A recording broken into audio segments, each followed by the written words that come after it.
डुंगरीपाली रे ब्लॉक स्तरीय 76तम साधारणतंत्र दिवस पर प्रस्तुति बैठक अनुष्ठित। सूचना अनुसार आज पूर्वाह्न 11 घंटारू अपराह्न 1 घंटा 30 मिनिट पर्यंत सुवर्णपुर जिला डुंगरीपाली ब्लॉक पंचायत समिति सभागृह ठारे 76तम साधारणतंत्र दिवस पालन पर प्रस्तुति बैठक अनुष्ठित हो जाइछि।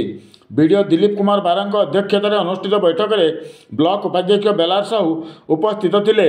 बैठक में डुंगरीपाली समस्त स्कूल कॉलेज शिशु मंदिर आदर्श विद्यालय पुलिस विभाग अग्निशम बाहिनी कर्मकर्ता उपस्थित रही आलोचन अंशग्रहण करथिले। बैठक में एबीडीओ आनंद चंद्र मिश्र चाषी नेता विप्रचरण साहू डुंगरीपाली समिति सभ्य धर्मेंद्र विश्वाल प्रमुख उपस्थित रही प्यारेड तथा जातीय संगीत गाइबा उपरे आलोचना करने सहित शांति श्रृंखला रक्षा पाई डुंगरीपाली पुलिस उपस्थित रही तदारख करने स्थिर होइछि। शेष में भल प्यारेड प्रदर्शन करथिबा स्कूल कॉलेज को प्राइज देवा एवं उपस्थित छात्र छात्री मानू सर्टिफिकेट प्रदान करा प्रस्ताव ग्रहण करा।